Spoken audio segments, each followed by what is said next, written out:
A'udzubillahiminasyaitonirrajim. Bismillahirrahmanirrahim. Assalamualaikum warahmatullahi wabarakatuh.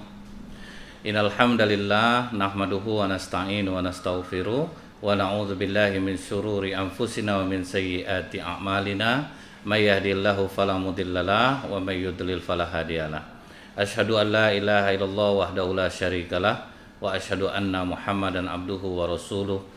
Allahumma salli wa sallim wa barik ala hadzal nabiyil karim wa ala alihi wa sahbihi ajmain. Bapak-bapak, ibu-ibu, jamaah Mushola Baitur Rahim Bang Riau Kepri Syariah yang saya muliakan, juga para pendengar Radio Republik Indonesia di mana saja berada, semoga kita semua senantiasa dirahmati oleh Allah. Kajian kita siang hari ini tentang potret keluarga Rasulullah Sallallahu Alaihi Wasallam.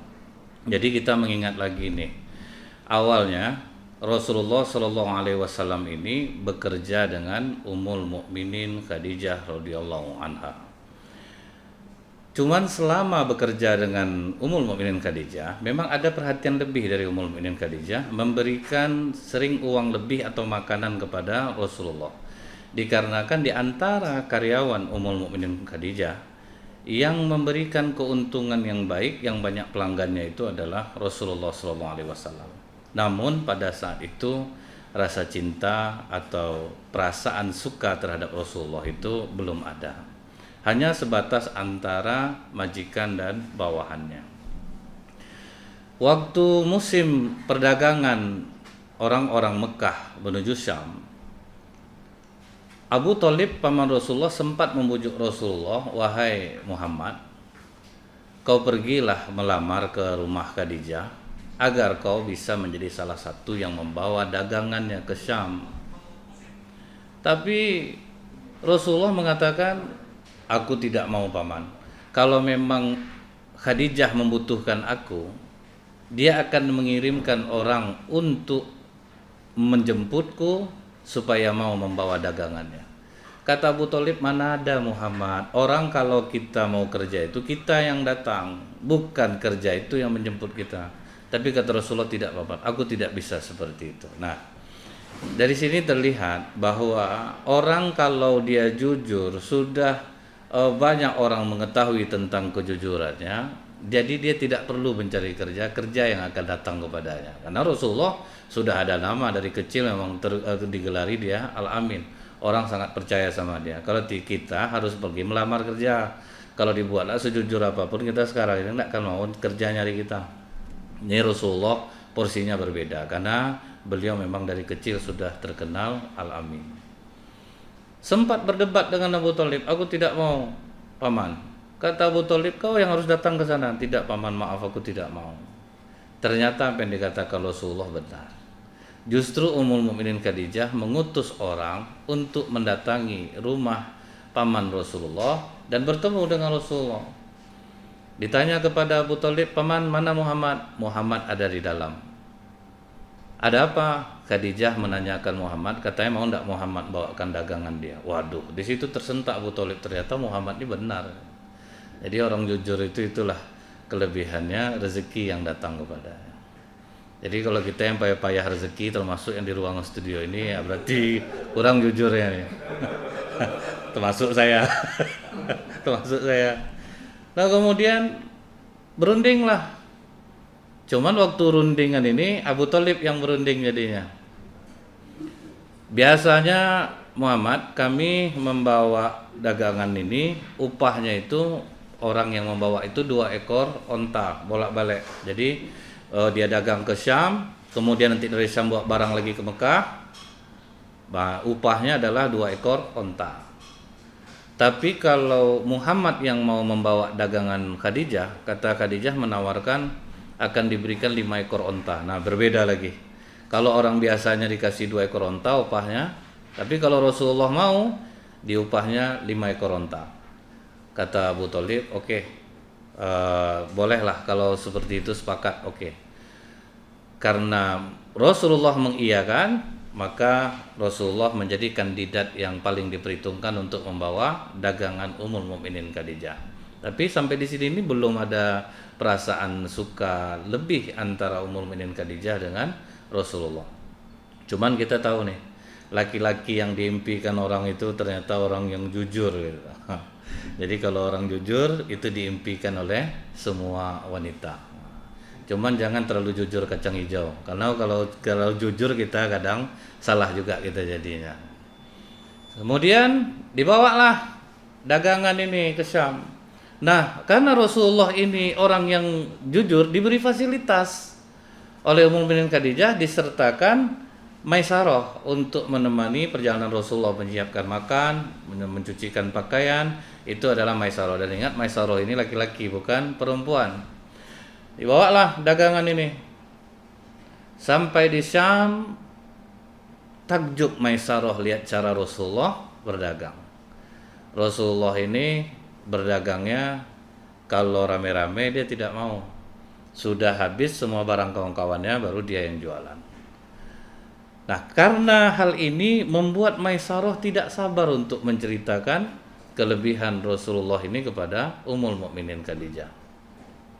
Begitu pulang dari Syam, membawa keuntungan yang lumayan.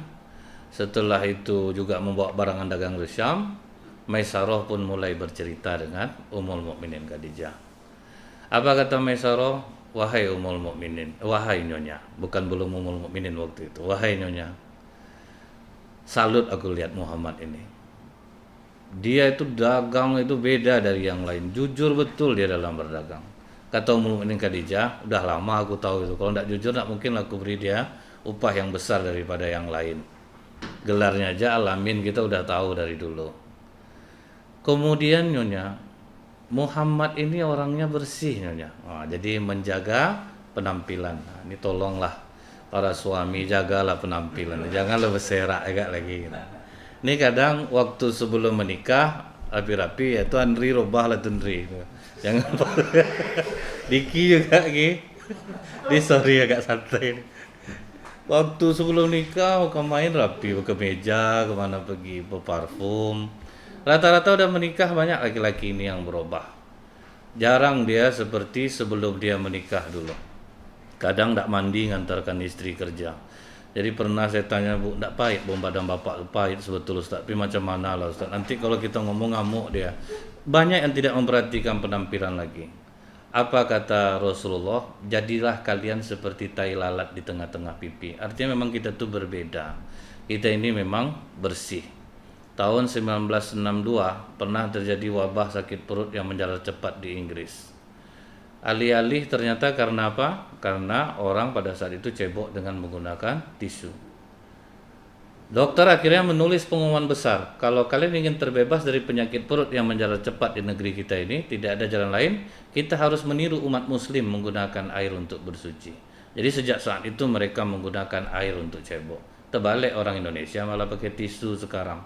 Nah, ini ajaran Islam yang mengajarkan tentang kebersihan. Jadi kita mesti bersih. Seperti Rasulullah, apa yang membuat Ummul Mukminin Khadijah tertarik? Bersihnya itulah. Dia bersih, berpenampilan rapi. Ingat di zaman Umar bin Khattab pernah ada istri menggugat suaminya cerai kepada Khalifah Umar. Wahai Khalifah, aku ingin bercerai dari suami aku. Apa masalahnya? Aku malu mengucapkannya. Jadi dia tidak mau membongkar aib suaminya. Disuruh oleh Khalifah Umar, pulang kamu. Dipanggil Umar, suruhannya dipanggil, sini kamu dulu. Kalian tahu enggak siapa suami perempuan yang datang tadi? Tahu Khalifah. Kalian tangkap suami bawa kemari. Rupa pas ditangkap lah, tanggung kotor lagi, udah lama tak mandi, rambut acak-acakan, badan busuk. Dibawa ke hadapan Khalifah Umar. Apa kata Khalifah Umar? Aku ada tugas khusus untukmu. Tapi sebelum itu kau mandi dulu, pakai wewangian, kemudian pakai baju yang bagus, rapikan rambutmu, rapikan jenggotmu. Setelah semua dilakukannya karena takut kepada Umar, disuruh dia pulang. Pulang kamu ke rumah. Menangis dia. Aku tidak mau pulang Khalifah. Kenapa kau tidak mau pulang? Istriku sudah sangat membenciku. Pulang aja lah kau dulu. Pulang dia. Sampai di rumah dia ketok, Assalamualaikum. Waalaikumsalam. Pas istrinya keluar langsung bertanya, cari siapa? Kira-kira udah berapa lama dia tidak mandi itu. Sampai istrinya sendiri lupa lihat wajah dia. Aku suami kau. Langsung perempuan ini berlari ke hadapan Khalifah Umar. Dia katakan, Khalifah, aku tidak jadi cerai. Itulah masalah selama ini. Ternyata kebersihan inilah masalah. Janganlah berbau badan kalau pulang.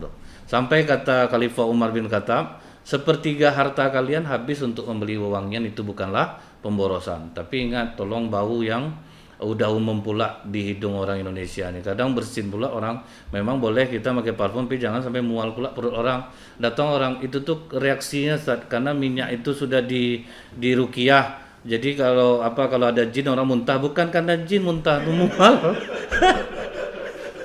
bau minyak itu mual orang. Jadi tidak semua orang pula suka. Jadi jangan dituduh orang karena pengaruh jin berjin dia keluar, tidak. Jadi wangi bersih rapi, itu yang diceritakan Maisarah kepada Ummul Mukminin Khadijah. Setelah itu nyonya, Muhammad ini kalau jualan itu dia tidak mau ribut, dibiarkannya barang-orang habis dulu baru dia jualan. Yang bagus dia katakan bagus, yang jelek dia katakan jelek. Dia jujur betul-betul berjualan itu. Kadang kita kan sering juga lihat orang di swalayan ditulisnya dapat diskon sekian kalau kita beli segini, pas kita sampai dikasih, oh itu kalau beli kelipatan 100 Pak baru dapat. Ini kan berbohong sebetulnya nih. Atau kita lihat dari jauh duku harga 5.000 rupiah sampai itu setengah ujung ya, setengah kilo gitu, udah terlanjur berhenti mau kan beli gitu ya. Jadi banyak orang menganggap ini sebuah kecerdasan. Nah jadi kita lihatlah sekarang nih, kenapa pasar sering kebakaran, karena banyak orang yang tidak jujur. Dia justru menganggap itulah bagian dari kecerdasan, bila bisa kita menipu orang itu tuh bagus. Allah udah sering kasih teguran. Terbakar pasar ini, pasar Loket, pasar Ramayana, dari pasar pusat udah berapa kali terbakar Ramayana. Karena apa? Orang banyak menganggap menipu itu bagian dari kecerdasan. Nah, ini yang tidak boleh. Dulu ada pedagang, dia pas jualan itu, ini harga 400.000, ini 600.000. Jadi waktu itu masuk asar, dia pergi asar, ibu ini akhirnya dilayani oleh karyawannya. Begitu dia habis sholat asar pulang berpas-pasan ya dengan ibu ini. Dia tanya ke ibu, terjadi belanja bu? Jadi yang mana ibu beli ini? Berapa ibu beli ini? 600. Waduh maaf bu, ini cuma 300. Nah, ini pedagang yang jujur. Dia balik lagi, dimarahkannya karyawannya, balik duit 300.000 tadi, dikembalikan lagi ke ibu. Tapi ini tidak ada lagi di dunia ini. Ini kalau bisa pas jualan, yang mana kau jual tadi? Ini Pak, ini berapa modal nih? 250. Berapa kau jual? 400. Santiang manggaleh. Nah, ini yang paling banyak nih. Nggak akan ada dia marah. Nah, jadi Rasulullah itu jujur. Setelah itu nyonya, dia ini tidurnya itu miringnya ke kanan. Sementara kebiasaan masyarakat Arab waktu itu tidurnya menelentang atau tengkurap dan miring kiri. Ternyata secara ilmiah terbukti orang yang tidur miring ke kanan maka jantungnya akan sehat, karena jantungnya lapang jadinya. Dia miring ke kanan, jantungnya bebas berdetak. Sekarang kenapa banyak terjadi heartburn atau serangan jantung ini? Orang banyak mati mendadak dikarenakan orang banyak tidur miringnya ke kiri. Jadi bertahun-tahun jantungnya itu terimpit. Kalau bertahun-tahun jantung ini terimpit, suatu saat dia tentu akan tidak kuat lagi. Sampai usia kita di 40-an ke atas ya sudah tidak kuat lagi. Jadi Pak Syafiq hati-hati betul nih, jaga betul nih. Kita yang udah umur 40 ke atas nih, jaga-jaga nih. Nah, jadi tolong beri pengertian kepada suami, ibu-ibu, kepada istri, bapak-bapak, tidur miring kanan. Jadi pas istri malam tidur, jelaskan kepada suami, Bang, minta maaf aku bang ya, mulai malam ini aku udah dengar tadi ceramah kalau tidur miring kanan itu jantung kita sehat. Jadi malam ini aku tidur miring ke kanan supaya jantung kita ini sehat bang. Kata suami, jantung kau sehat, aku yang jantungannya dia, karena kena punggung terus tiap malam. Beri pengertian. Setelah ini diceritakan oleh Maisarah, disitulah mulai rasa timbul di dalam diri Ummul Mukminin Khadijah kepada Rasulullah. Makin kuat kekagumannya. Tapi masih sebatas itu aja dulu. Belum lebih lagi menginjak kepada rasa ingin memiliki, itu belum ada. Cuman kagum yang teramat sangat lah. Pas Maisarah menceritakan, ada seorang rahib Nasrani nyonya. Dia bertanya kepadaku, siapa yang tidur di bawah pohon bidara itu? Aku katakan namanya Muhammad bin Abdullah. Tidak ada yang tidur di bawah pohon bidara setelah Isa alaihissalam melainkan dia adalah Rasul akhir zaman. Nah, gara-gara inilah yang membuat kegalauan Ummul Mukminin Khadijah memuncak. Bukan karena dia ini bakal jadi rasul nih, aku mau sama dia, tidak. Terbayang Ummul Mukminin Khadijah 15 tahun, di saat dia berumur 15 tahun, dia sedang ngumpul sama kawan-kawannya. Ada seorang Yahudi sambil tertawa-tawa, dia mengatakan, "Hei para gadis Mekah, setelah muncul bintang dari arah timur, pertanda Rasul akhir zaman akan datang. Dia dari kaum kalian dan salah satu di antara kalian akan menjadi istrinya." Itu yang membuat Ummul Mukminin Khadijah galau. Apakah aku orangnya? Nah, itulah tuh. Jadi ke dalam kegelisahan itu, Ummul Mukminin Khadijah pergilah ke rumah Warokah bin Naufal. Di rumah Warokah bin Naufal diceritakanlah, dikatakan Maisarah Warokah, dia ini berdagangnya gini, orangnya bersih, dia tidak mau berdusta, tidurnya miring ke kanan, dia berteduh di bawah pohon bidara. Maka langsung Warokah bin Naufal, dia adalah seorang Rasulullah. Dia inilah yang kita nanti-nantikan. Wah, itulah makin kuatlah rasa itu. Ini mulai ingin memiliki. Tapi apa kata Ummul Mukminin Khadijah? Tidak mungkin rasanya. Aku sudah tua. Aku sudah 2 kali menjadi janda. Suami Ummul Mukminin Khadijah meninggal dua-duanya. Dan dia punya 2 orang anak, namanya Hindun dan Hala. Sementara Muhammad ini idola perempuan Mekah, karena dia tidak genit, tidak macam kita. Rasulullah tidak ada kasus soal perempuan menyapa perempuan. Kan terasa, dia studio aja terasa.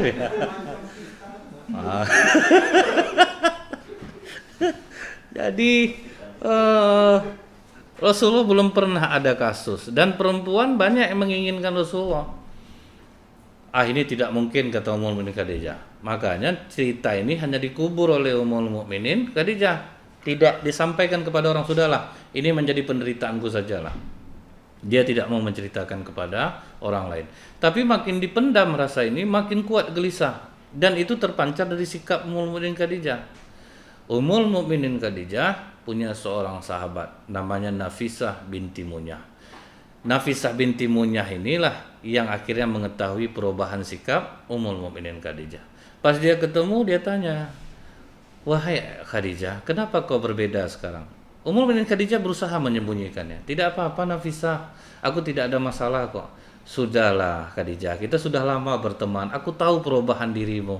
Kau sepertinya sedang menyukai seseorang." "Sudah, jangan goda aku Nafisah. Jangan diganggu, aku tidak ada kok. Aku pokoknya masih aman kok dengan posisi sekarang." "Sudahlah Khadijah, kau tidak perlu bohong kepadaku. Kita sudah lama berteman."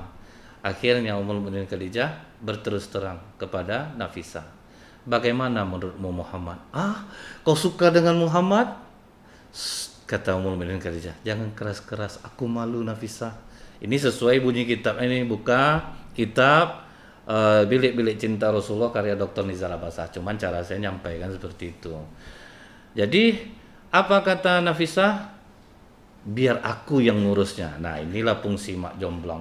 Jadi bapak, ibu-ibu, pepaya jodoh, pakai mak jomblang. Keuntungan kita pakai mak jomblang ini, kalau ditolak tidak terasa sakit ya. Kalau kita langsung kena tolak lain. Lama tuh mendungnya. Buat status kita dibuat ya. Buat status, "Ya Allah, kuatkanlah hamba-Mu ini." Jadi pakai mak jomblang ini pun dilakukan pada zaman Rasulullah dan sahabat. Rata-rata seperti itu. Contoh, Umar bin Khattab, dia mau dengan Ummu Salamah, juga mengirim mak jomblang, ditolak. Abu Bakar Siddiq kirim mak jomblang, juga ditolak. Rasulullah pun ngirim mak jomblang ke Ummu Salamah, sempat ditolak. Jadi inilah fungsi mak jomblang itu. Cuman ingat, jangan cari yang lebih ganteng daripada kita, usahakan levelnya di bawah kita lah ketoprak. Yang itu juga perempuan, cari janganlah yang lebih cantik dari dia. Karena kejadian ini di masa sahabat, kejadian Abu Dzar Al-Ghifari suka dengan famili seorang sahabat, Salman Al-Farisi. Salman Al-Farisi suka dengan famili Abu Dzar Al-Ghifari. Jadi apa kata Salman? "Tolong sampaikan kepada pamanmu bahwa aku menginginkan anak gadisnya. Tolong promosikan aku. Siapa aku, tolong sampaikan." Jadi mempromosikan ini perlu. Siapa Salman nanti disampaikan oleh Abu Dzar Al-Ghifari. Maka Abu Dzar Al-Ghifari pergi ke rumah pamannya. Paman, kau mengenal Salman Al-Farisi? Kenal. Aku tahu dia sangat dekat dengan Rasulullah. Dia itulah pemilik ide perang Khandaq, paman. Ketaatannya tidak diragukan lagi. Kezuhudannya, rasa cinta di dunia di hatinya sangat kecil, paman. Dia sangat cinta kepada agama ini sampai digelar di Rasulullah pencari kebenaran sejati. Itu Salman Al-Farisi. Maksud aku menyampaikan ini, paman, Salman suka dengan anak gadismu. Bagaimana menurutmu, paman? Maka kata pamannya, aku lebih cenderung kau yang jadi menantu aku, Abu Zar. Ini yang bahayanya kalau dicari yang agak tinggi level daripada kita. Bingung Abu Zar waktu itu. Apa yang harus aku sampaikan kepada Salman? Akhirnya Abu Zar menyampaikan dengan jujur, wahai Salman, aku sudah sampaikan kepada pamanku siapa dirimu. Tapi ternyata aku malu sebetulnya menceritakan ini, Salman. Apa, Abu Zar? Ternyata pamanku lebih memilih aku menjadi menantunya daripada engkau. Justru kata Salman Al-Farisi, kau tidak perlu malu, Abu Zar. Seharusnya aku yang malu kepadamu, karena telah meminang perempuan yang ditakdirkan Allah menjadi milikmu. Ini kalau sahabat, kalau kita tega kau ya. Dari dulu kita berkawan lagi ya. Sama-sama kita tidur sama, makan, tega kau rupanya ya. Yang aku suka kombat juga rupanya. Atau ndak teguran sampai dah beranak pinak tetap gak diingat ya. Kau jangan kawan sama anak Syanu tuh. Itu jahat itu. Aturan kan mamak dia itu istri bapak. Itu kita lah. Kalau sahabat ini luar biasa, tidak ada dendam di hati mereka. Nah, Nafisah inilah yang mengurus. Nafisah ini begitu pagi dia cegat Rasulullah, dia sampaikan, Muhammad, ya, kau siapa? Aku Nafisah, temannya Khadijah. Ada apa Nafisah? Khadijah menanyakan tentang dirimu Muhammad, tapi jangan kau jawab sekarang, kau berpikirlah dulu. Langsung Nafisah ini pergi. Nah, jadi Rasulullah tidak berlama-lama ngomong. Kalau kita dia apa ceritanya? Bak duduk dulu perempuan tuh, bak minum, kalau bisa minumlah kita dulu ndak. Itu yang sering berobat itu jadi ya. Tapi Nafisah habis nyampaikan itu langsung pergi, tidak duduk dengan Rasulullah. Nah, Rasulullah berunding dengan pamannya. Sama kok kasusnya sama kita. Apa kata paman-pamannya? Tidak usahlah Muhammad. Kalau kehidupan kita, ekonomi kita jauh di bawah Khadijah. Nah, dia janda pula. Nanti orang menyangka kau akan mempeloroti hartanya. Sempat juga pamannya berpendapat seperti itu. Tidak usahlah, ini fitnah besar nih Muhammad. Tapi akhirnya ditanya oleh Abu Talib, kalau menurut kau Muhammad, kau suka tidak sama Khadijah? Justru ini di luar dugaan aku, paman. Rasanya dulu aku tidak akan mungkin dengan Khadijah ini. Begitu juga Ummul Mukminin Khadijah sempat menyangka kepada Nafisah, aku tidak mungkin dengan Muhammad nih Khadijah. Cuma Nafisah ini hebat, dia meyakinkan. Apa alasan kau tidak bisa dengan Muhammad? Aku udah 2 kali nikah. Umur aku sudah tua. Muhammad masih perjaka dan perempuan banyak mau dengan dia. Mana mungkin dia memilih perempuan seperti aku? Apa kata Nafisah? Kau jangan berkata seperti itu Khadijah. Sekalipun umurmu 40 tahun, tetapi kecantikanmu mengalahkan perempuan umur 30 dan 20 tahun. Berapa banyak bangsawan yang ingin denganmu, tapi kau tolak semuanya. Kau berharga Khadijah. Banyak orang yang mau samamu, tampan-tampan semua. Kau yang menolak mereka. Jadi kita juga gitu, jangan main patah-patahkan kawan. Kawan udah tua, mau sama mana dia?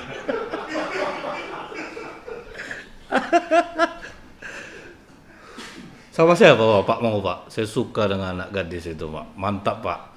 Tapi saya nak mungkin sudah tua Pak. Walaupun umur Bapak 70 Pak, tapi ketampanan Bapak masih mengalahkan laki-laki umur 80 Pak. Yang penting menang dia.